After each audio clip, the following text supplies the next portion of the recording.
주옵소서. 예수님 이름으로 기도드립니다. 아멘.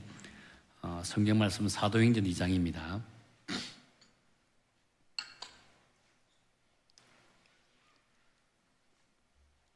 2장 1절부터 4절까지입니다.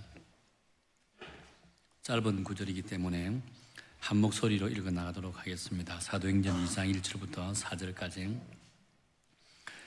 시작. 오순절날임이 이름에 그들이 다 같이 한 곳에 모였더니 홀련히 하늘로부터 급하고 강한 바람 같은 소리가 있어 그들이 앉아 놓은 집에 가득하며 마치 불의 혀처럼 갈라지는 것들이 그들에게 보여 각 사람 위에 하나씩 임하여 있더니 그들이 다 성령의 충만함을 받고 성령이 말하게 하심을 따라 다른 언어들로 말하기를 시작하니라. 아멘. 여러분, 군중 속의 고독이라고 하는 이야기를 들어보셨습니까? 오늘 이 시대 사람들은요, 수많은 사람들 속에 파묻혀 살아가면서도 과거 그 어느 시대보다 더 외로워하고 더 힘들어한다라고 합니다. 그래서 이 땅에 많은 사람들이요, 이 외로움과 염려와 근심, 두려움과 걱정, 그리고 지루한 이 밤을 보내기 위해서 매일매일 불나방처럼 이곳에 기웃 저곳에 기웃거리면서 살아간다라고 합니다. 그러면서 어딘가 내가 사랑받을 만한 사람이 있을까? 나에게 위로가 될 사람이 있을까? 라고 하는 한없는 기대감을 갖고 그리움 속에 살아가는 것이 오늘 이 시대 사람들의 모습이라고 합니다. 여러분들은 과연 이런 참 두려움과 걱정과 근심, 염려와 외로움 속에 살고 있지는 않습니까? 아마 그리스도인이라고 해서 특별하게 차이가 나는 것은 아닌 것 같아요.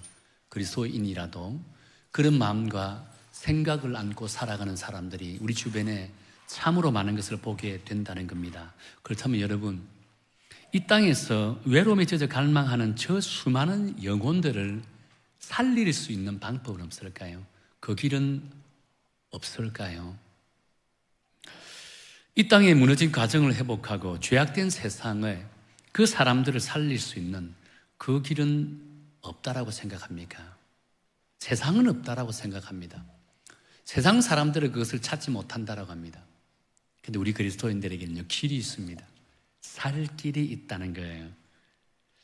모든 삶의 우울과 근심으로부터 자유할 수 있는 참된 진리의 길이 있다라고 말씀하고 있다는 겁니다. 그것은 바로 주님이 피 흘려 세우신 이 교회에서 예수 그리스도, 길이요 진리요 생명 되신 예수 그리스도, 그분을 만나게 하는 것이다라고 한다는 겁니다.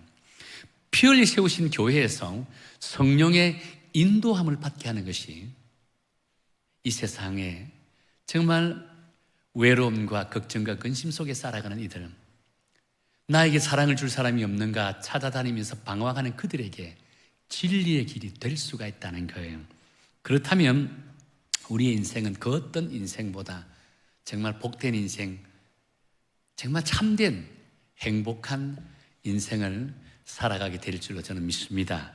자, 이런 의미에서 우리 여성교회에서는요, 이번 해피데이 전도 축제를 통해서 길을 짚고 방황하는 영혼들, 누군가의 사랑을 갈급해하는 수많은 영혼들을 우리 교회를 초청해서 주의 복음을 듣고 그들이 갖고 있는 모든 외로움에서 벗어나고 인생의 염려와 걱정에서 자유할 수 있도록 교회가 이번 기회를 그들에게 제공하기를 원한다는 겁니다. 그런데 중요한 것은 이것은 그저 그들이 오는 것이 아닙니다.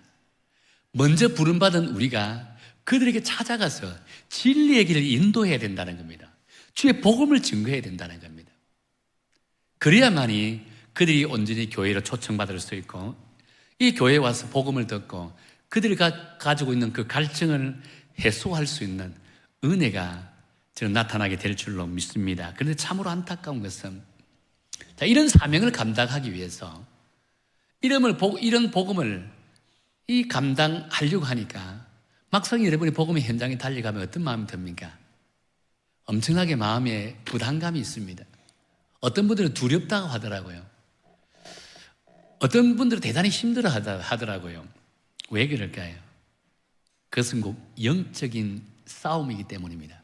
우리가 주의 복음을 증거하러 가는 그곳이 영적인 전쟁터이기 때문에 우리는 그곳에 가는 것이 힘들고 부담스럽고 어려울 수밖에 없다고 한다는 겁니다. 그렇기에 복음을 위해 부름을 받은 우리들은요, 복음의 현장으로 달려갈 때는 우리가 가지고 있는 모든 에너지와 열정과 힘을 쏟아내야 된다는 겁니다. 그래야만이 진리의 길을 그들을 인도해 나갈 수가 있다는 거예요. 자, 그렇다면 오늘 우리는 무엇을 통해서 복음 증거하는 그 사역에 이 열정과 힘을 쏟아낼 수 있을까요? 예수 믿는 사람들이 가질 수 있는 이 파워, 힘, 에너지, 그걸 어디에서 있을까요? 여러분, 성경을 많이 읽는다고 성경의 지식을 통해서 얻을 수 있을까요? 아니면 믿음의 경륜이 깊다고 그것을 얻을 수 있을까요? 아니면 내가 기도를 많이 한다고 기도의 횟수에 따라서 그 힘과 에너지를 얻을 수 있을까요? 물론 기도하지 않는 사람보다는 그 에너지를 얻을 수 있는 가능성은 더 높아요. 성경을 읽지 않은 사람들에 비해서는 그 영적인 파워를 얻을 수 있는 가능성은 훨씬 더 많습니다. 그러나 본질적이고 근본적인 것은요, 그것은 바로 성령을 통해서 얻을 수 있다는 겁니다.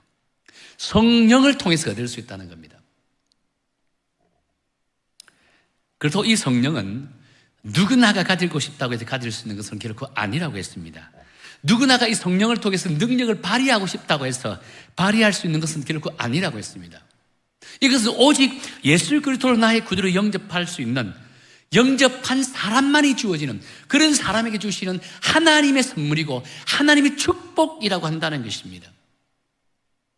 그래서 여러분 가운데 혹시 나는 예수 그리스도로 나의 구주로 영접하고 있다라고 생각하고 그것을 믿는 자에게는 이미 여러분의 성령이 임해 있다는 겁니다.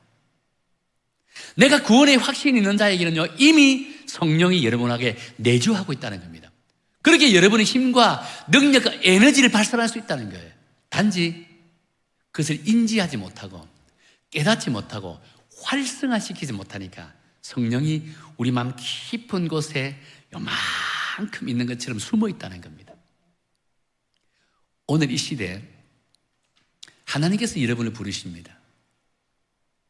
지금도 수많은 영혼들이 이 세상 속에 방황하며 죽어가는 사람들이 얼마나 많습니까? 하나님의 택함을 받았지만 아직도 예수님을 만나지 못한 수많은 영혼들이 얼마나 많습니까? 그들에게 예수 그리스도의 복음을 증거하기 위해서 하나님의 사람을 찾으신다는 겁니다. 그 하나님의 사람이 누구인가요? 오늘 저와 여러분이시다는 겁니다. 저와 여러분에게 하나님의 성령을 주시고 그 성령을 통해 그들에게 주의 복음이 증거되기를 원하신다는 겁니다. 성령이 그만큼 우리에게 중요한 역할을 감당한다라고 할 수 있다는 거예요. 지난 주간에 말씀을 준비하면서 문득 떠오르던 성경 한 구절이 생각이 났습니다. 스가랴 4장 6절 말씀인데요, 우리 함께 읽어볼까요? 우리 함께 읽겠습니다. 화면을 보고 읽겠습니다. 시작. 만군의 여호와께서 말씀하시되 이는 힘으로 되지 아니하며 능력으로 되지 아니하고 오직 나의 영으로 되느니라 라고 합니다. 이 말씀의 배경은요, 지금 이스라엘 백성들은 하나님의 특별한 인도하심을 통해서 이제 바벨론 포로에서 본국으로 돌아가는 포로 귀환을 허락받았던, 이제 포로 귀환을 허락받고 포로 귀환하여 본국에서 이제 자리를 잡고 살려고 했습니다. 근데 본국에 돌아와서 보니까 예루살렘 전체가 폐허가 되어버렸습니다. 뿐만 아니죠, 예루살렘에 포로로 잡혀가지 않았던 그곳에 사는 많은 유대인들이, 남자들이 이방 여인과 결혼을 함을 통해서 이미 하나님의 백성으로서 순수성을 잃어버렸다는 겁니다. 설상가상 이제 그들이 본국에 돌아와서 제일 먼저 해야 될 것이 무엇입니까? 하나님의 성전을 재건해야 됩니다.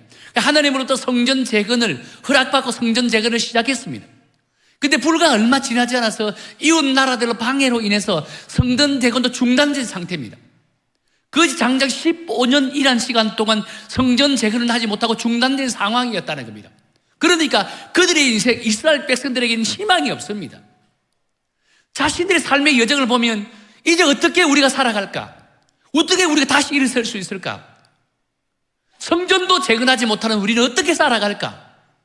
하나님은 과연 우리에게 은혜를 주실까? 하나님은 과연 우리에게 다윗에게 시대 때 주셨던 그 놀라운 은혜와 축복을 다시금 줄 수 있을까? 아니다. 가능성이 없다. 절망하고 있는 상황이었습니다. 그때 하나님께서 스가랴 선지자를 통해서 스룹바벨, 이스라엘 지도자이던 스룹바벨에게 주셨던 말씀이 바로 오늘 본문의 말씀이었다는 겁니다. 다 이것은 스가랴 4장 6절 말씀이에요. 이는 힘으로 되지 아니하고 능력으로 되지 아니하고 오직 나의 영. 여기 나의 영이 무엇이죠? 성령입니다. 성령 충만함으로 이루어질 수 있다는 겁니다. 지금 이스라엘 백성들은 자신들의 힘과 능력으로 하려고 했다는 겁니다.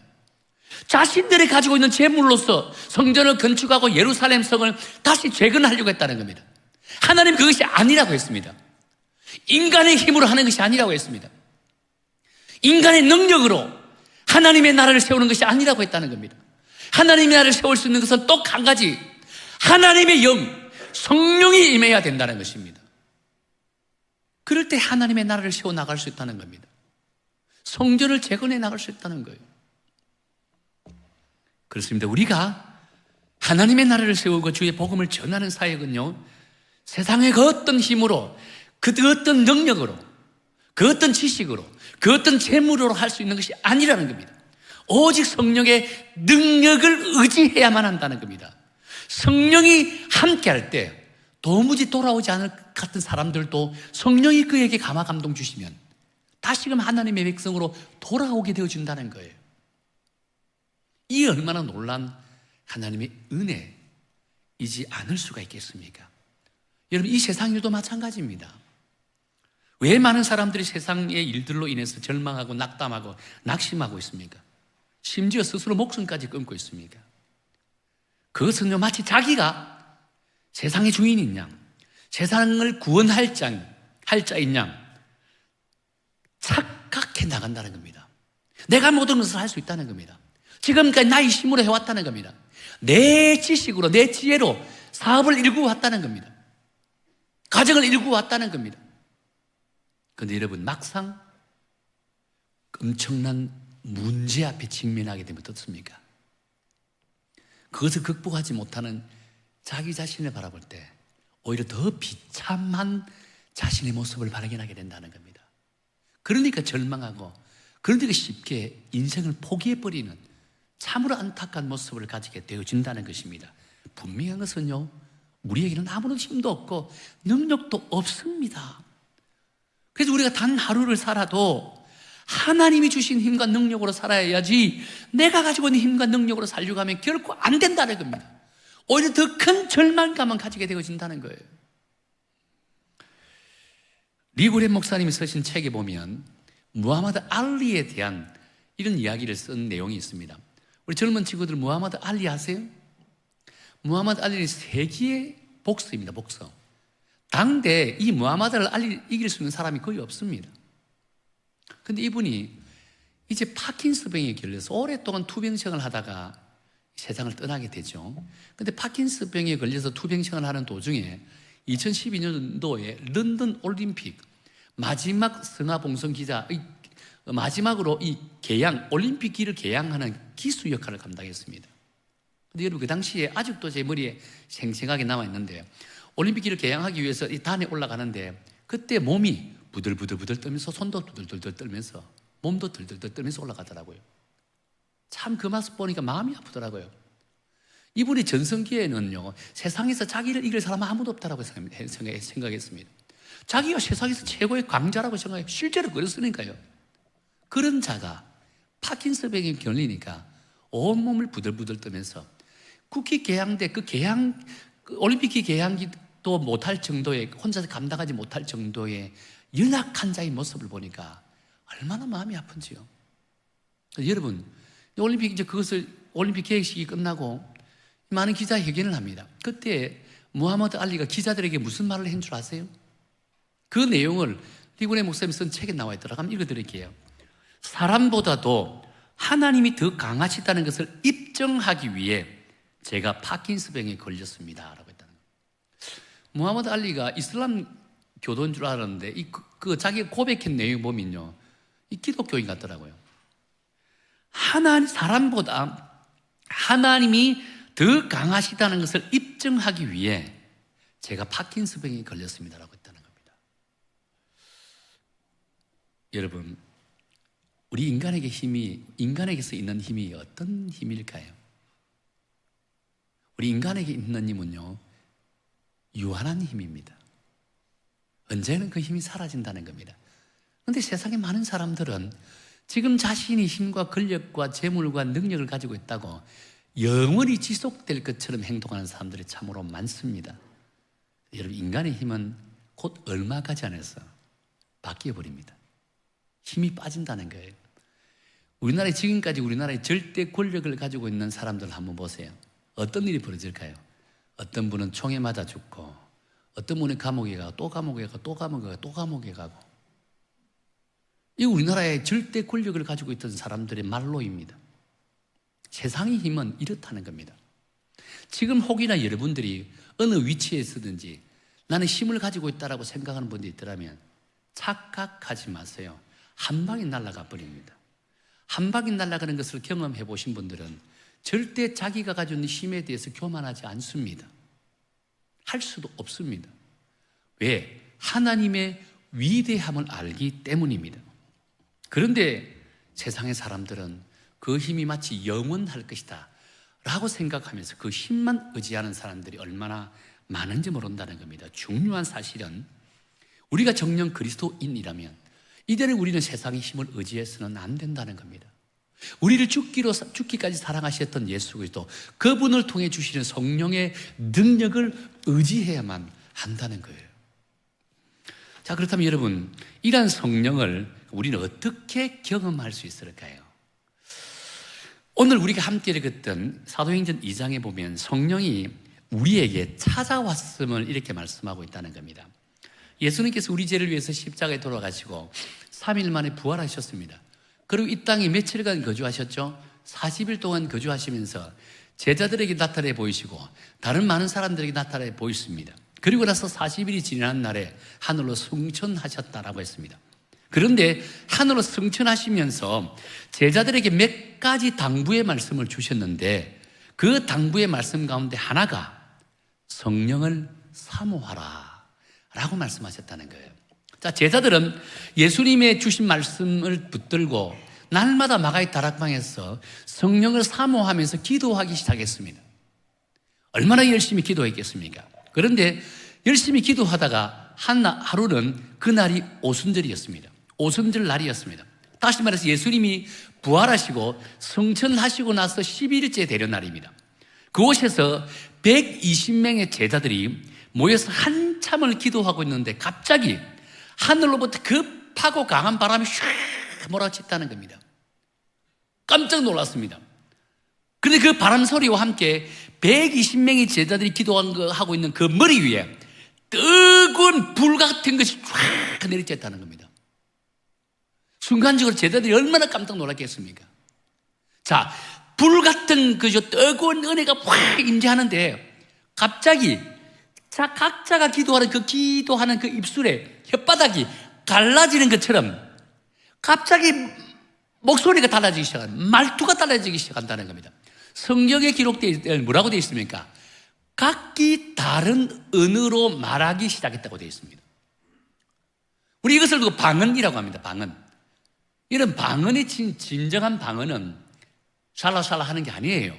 진정한 방언은 각기 다른 나라의 언어입니다.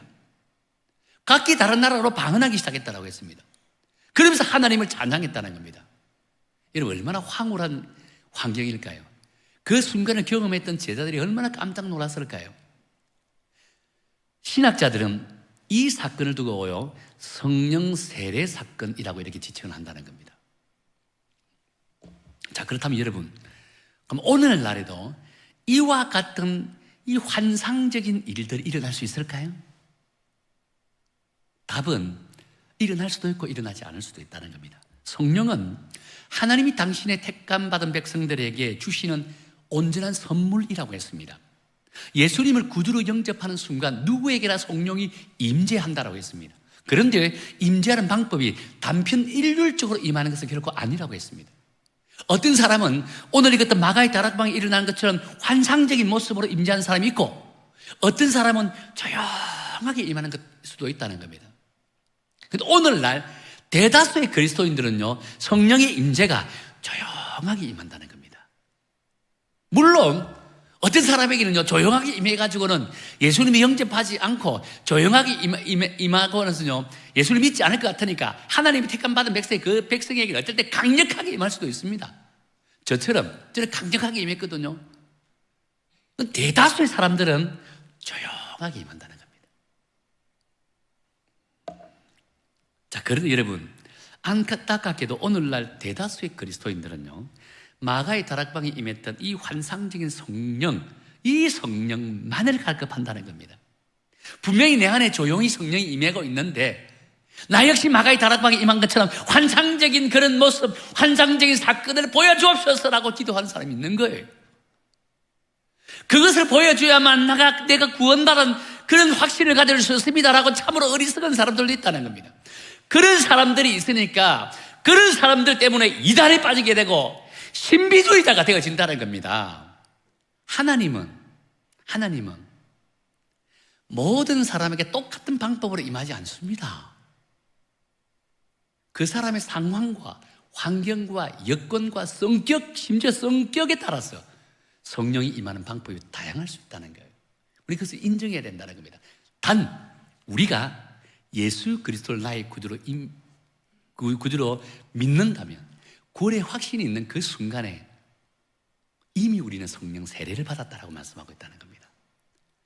여러분, 예수님을 영접하고 구원의 확신이 있는 사람은 또다시 성령 세례를 받으려고 노력할 필요가 없다는 겁니다. 왜? 이미 우리에게는 성령 세례를 받았기 때문입니다. 이것이 복음주의에서 강조하는 성령론이라고 할 수 있다는 겁니다. 자, 영국의 복음주의 신학자인 제임스 베크는요, 성령을 아는 지식이라고 하는 책을 썼습니다. 책에 보면 성령을 아주 재미있게 표현하는 것을 보게 된다는 겁니다.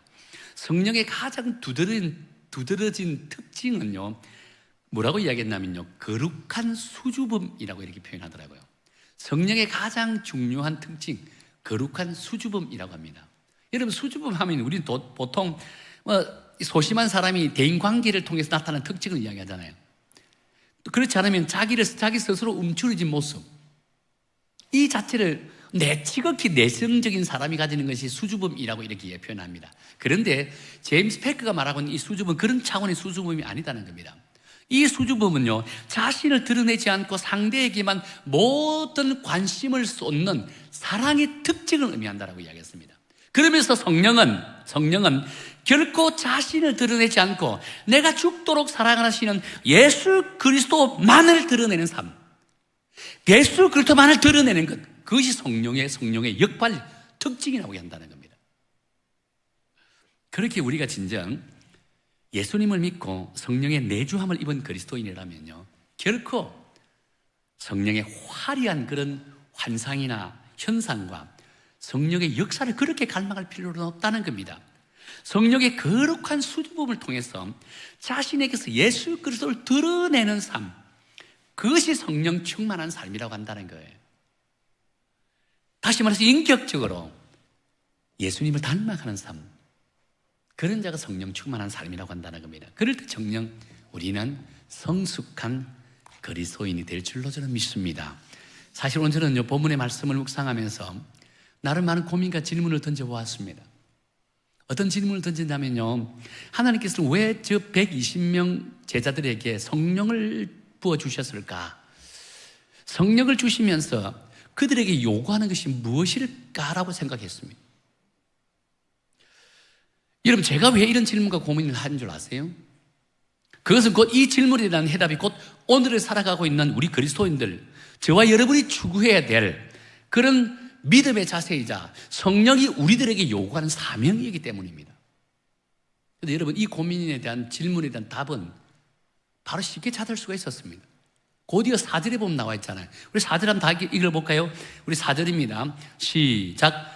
그들이 다 성령의 충만함을 받고 성령이 말하게 하심을 따라 다른 언어들로 말하기를 시작하니라 라고 합니다. 이 구절에 그들, 제가 표준세 번역이라는 성경이 있거든요. 표준세 번역을 찾아보니까 뭐라고 기록되어 있냐면 제가 읽어드릴게요. 그들이 모두 성령으로 충만해서 성령이 시키는 대로 각각 다른 방언으로 말하기 시작하였더라 라고 했습니다. 여기서 중요한 구절이, 단어가요, 성령이 시키는 대로라고 한다는 겁니다. 그렇습니다. 성령을 충만히 받으면 누구나 할 것 없이 반응이나 능력 행함이나 기도나 예언이나 치유의 은사 이런 것들을 갈망합니다. 그러니까 실제적으로 성령이 충만한 자의 모습은요, 가장 큰 특징은 성령이 시키는 대로 행한다는 겁니다. 성령이 시키는 대로 행하게 된다는 겁니다. 이런 자가 성령 충만한 자라고 이야기한다는 겁니다. 성령의 인도와 가르침을 따라 사는 자가 성령 충만한 자의 삶이라고 한다는 겁니다. 어떤 환상적인 체험을 원하는 것이 아닙니다. 어떤 환상적인 그런 기적의 역사를 보기를 원하는 것이 아니라는 겁니다. 정령 성령이 충만한 자는요, 내 삶 속에 내 삶이 성령의 이끌림을 받는 삶을 사는데, 그 이끌림을 받는 삶은요, 내 안에 계신 예수님을 드러내는 삶이라고 한다는 겁니다. 내 안에 계신 예수님을 드러내는 삶이, 그런 자가 정령 성령 충만한 자라고 말씀하고 있다는 겁니다. 자, 그렇다면 여러분, 오늘 우리에게 임한 성령이 우리에게 요구하는 사역인지 무엇인지를 이제 정확하게 알 수 있다는 겁니다. 그럼 성령이 우리에게 요구하는 것이 무엇이겠습니까? 그것은 바로 성령을 통해서 우리 안에 계신 뭐라고요? 예수님을 드러내는 삶이라고 했잖아요. 드러내는 삶.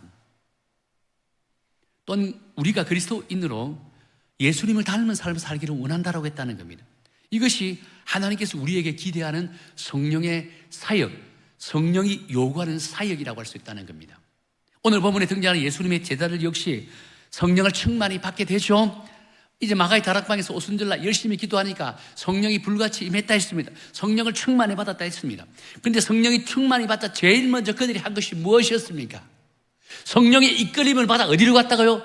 길거리로 나가 그들이 각기 다른 언어로 외치기 시작했다고 했다는 겁니다. 하나님이 이전까지는 그들이 어떤 자였습니까? 감히 나는 예수님을 믿는다라고 외치지 못하는, 용기도 없어, 두려웠어. 혹시나 나도 로마 병제들에 붙잡혀서 죽임을 당할까 겁이 나서 감히 나는 예수 믿는 사람이라고 말하지 못하는 참으로 어리석은 자였습니다. 그런데 성령을 충만히 받으니까, 성령의 이끌림을 받으니까 제자들이 길거리로, 심지어 예루살렘 성전까지 가서 하나님의 말씀을 외쳤다라고 했다는 겁니다. 이것이 성령의 이끌림을 받는 자들이 가지는 삶의 모습이고, 정녕 우리 그리스도인들이 가진, 또 성령이 우리에게 요구하는 사역이자 사명이라고 한다는 것입니다. 때마침 그날이 어떤 날이었습니까? 오순절날이었습니다. 오순절날은요, 전 세계에 흩어져 있는 경건한 유대인들이 예루살렘에 모여서 오순절 절기를 지키는 날입니다. 예루살렘 시내에는요, 각기 다른 나라 사람들이 꽉 차 있었습니다. 그들은요, 어떤 사람들은 아프리카에서 온 사람, 유럽에서 온 사람, 아시아에 온 사람, 제각기 사람들이 다 모였습니다. 그러니까 그들이 사용하는 언어도 다 다를 수 있습니다. 근데 그들이 예루살렘에 있는데 갑자기 보니까 저 멀리에서 자기 나라의 언어가 들리기 시작했다고 했습니다. 도대체 누가 우리나라 언어를 사용할까? 가까이 가봤습니다. 가보니까 누가? 갈릴리 억양을 쓰는 자가 자신의 언어를 이야기하고 있다는 겁니다. 어떤 사람은 이태리어로, 어떤 사람은 프랑스어로, 어떤 사람들은 스페인어로, 각기 다른 언어로서 자기 나라 말로서 사용하고 있었습니다. 깜짝 놀랐습니다. 왜? 그들이 유학을 간 것도 아니잖아요. 그들이 외국에 살아간 것도 아닙니다. 저 시골 깡촌인 갈릴리 바닷가에서 낚시하고 고기를 잡는 어부에 불과했다는 겁니다. 그 시골 찐덕이가 어떻게 자기 나라의 말을 하고 있느냐는 겁니다. 깜짝 놀랐습니다. 어느 정도 충격이었냐면 성경에 보면 이렇게 기록되어 있잖아요. 6절에 보면 듣고 소동하여라고 합니다. 7절에서도 다 놀라 신기하게 여겨라고 합니다. 12절에 보면 다 놀라며 당황하여 했다는 겁니다. 소동이 일어날 정도입니다. 모두가 당황했다는 겁니다. 자, 근데 보다 중요한 것은요, 지금 성령에 취한 제자들이 각 나라 언어로 전하는 것이 무엇이었냐는 겁니다. 그들이 외치고 있는 것이 무엇이었냐는 겁니다. 여기에 대해서 사도행전 2장 11절에 보면 이렇게 말씀합니다. 우리 함께 읽도록 할게요. 시작. 그레데인과 아라비아인들이라 우리가 다 우리의 각 언어로 하나님의 큰 일을 말함을 듣는도다 라고 했다는 겁니다. 지금 성령 충만한 사람들이 외치고 있는 것이 뭐라고 했습니까? 하나님의 큰 일이라고 했다는 겁니다. 여러분, 하나님에게서 가장 큰 일은 무엇일까요? 하나님에게서는요, 구원 사역보다 큰 일이 없습니다.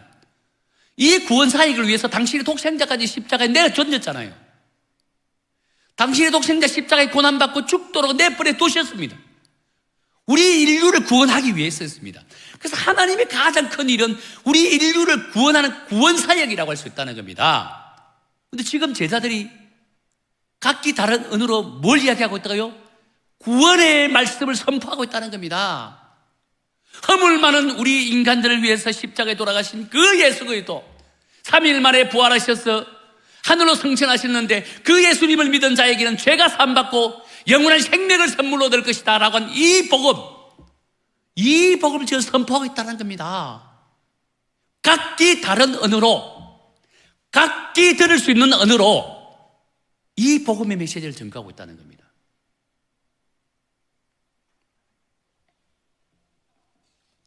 그렇습니다. 성령이 우리에게 요구하시는 사역은요, 할 수 없는 방언을 함을 통해서 다른 성도들에게 영적인 우월감을 드러내기 위한 것은 결코 아닙니다. 성령께서 마가의 다락방에 바람과 불로 임하신 것은요, 바로 모든 제자들, 오늘 이 시대를 살아가고 있는 모든 그리스도인들에게 주의 복음을 땅끝까지 증거하라고, 주의 복음을 증거하라고 우리에게 성령의 충만한 은혜를 주셨다는 거예요. 그렇게 교회가 복음 증거하는 그 사역을 소홀히 한다는 것은 곧 성령 사역을 소홀히 하는 것이고, 성도가 복음 증거하는 사명을 충실히 하지 않는다는 것은 곧 성령을 외면하는 것과 마찬가지라고 할 수 있다는 겁니다. 그렇다면 여러분은 과연 성령이 요구하는 그 사명, 그 사역을 온전히 감당하고 있다라고 스스로 자부할 수 있을까요? 여러분 스스로에게 질문을 던져보세요. 오늘 여러분에게 마지막으로 드리는 결론적인 말입니다. 여러분 스스로에게 질문을 던져보라는 겁니다. 나는 과연 성령이 요구하는 사역을 온전히 감당하고 있을까? 어느 정도 성령의 요구하는 사역을 감당하고 있는지 돌이켜보라는 겁니다. 혹시나 내가 그 성령이 요구하는 사역을 감당하지 않는다면 교회가 펼쳐져 있는 이 천국잔치의 이 장을 활용하라는 겁니다. 이 해피데이 전도 축제 때 여러분 주변에 아직도 예수 믿지 않은 사람들, 친구들, 가족들, 친지들, 이웃들 교회를 초청하라는 겁니다. 그렇다면 성령이 요구하는 사역을 감당하는 것이라고 할 수 있다는 겁니다. 교회에서 그냥 장을 펼치고 있는 거예요. 지금 여러분의 장을 펼치고 있는 거예요.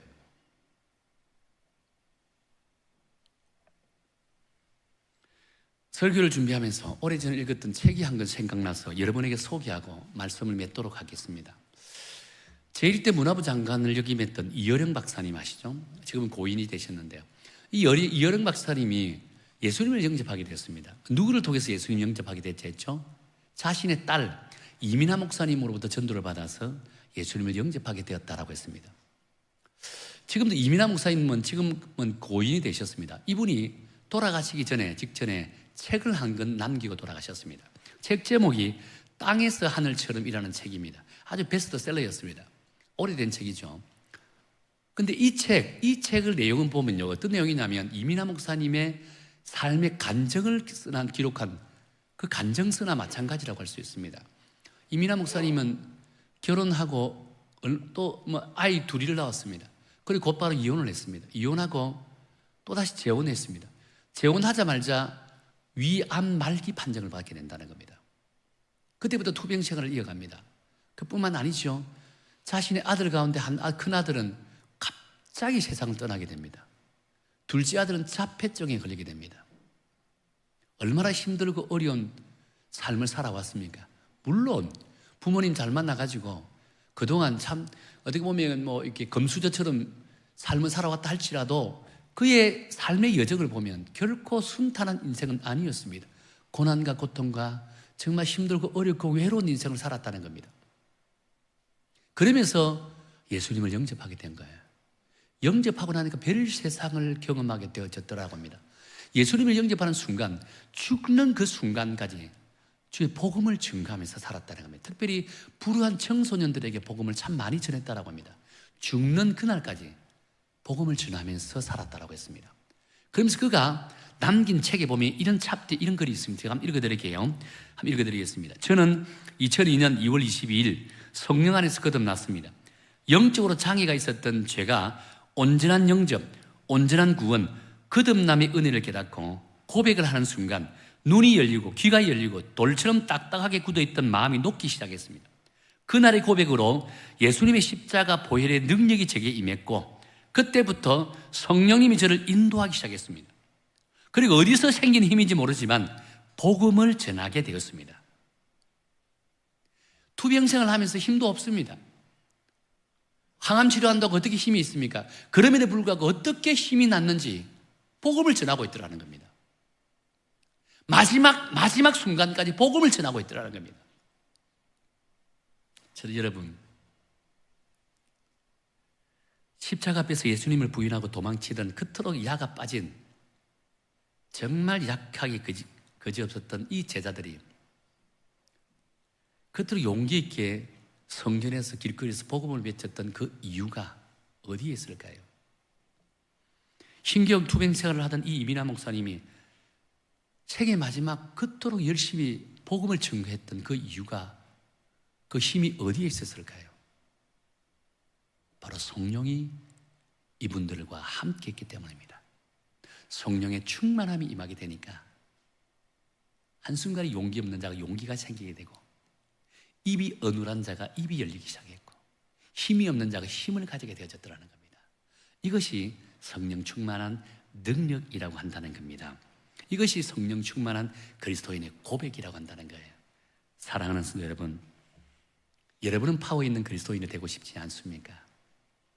그렇다면 성령 충만 받기를 축원합니다. 성령이 여러분을 지배하고 다스린다면 여러분의 삶은 성령이 요구하는 대로 아직도 복음을 듣지 못한 가족들, 친구들, 친지들, 이웃들에게 주의 복음을 전할 수 있다는 겁니다. 그렇게 이번 해피데이 전도 축제에 여러분 한 분도 빠짐없이 아직도 복음을 듣지 못한 가족들, 친구들, 친지들, 이웃들을 몸된 교회로 초청하십시오. 복음을 듣게 하십시오. 그것이 성령이 저와 여러분에게 요구하는 사명이자 사역이라는 겁니다. 이런 사명과 사역을 감당하기로 한다면 우리는 더 큰 힘과 능력을 가지게 될 것이고 하나님이 찾으시는 온전한 그리스도인이 될 줄로 믿으시길 바랍니다. 우리 함께 찬양 드리기를 원합니다. 오소서 진리의 성령님,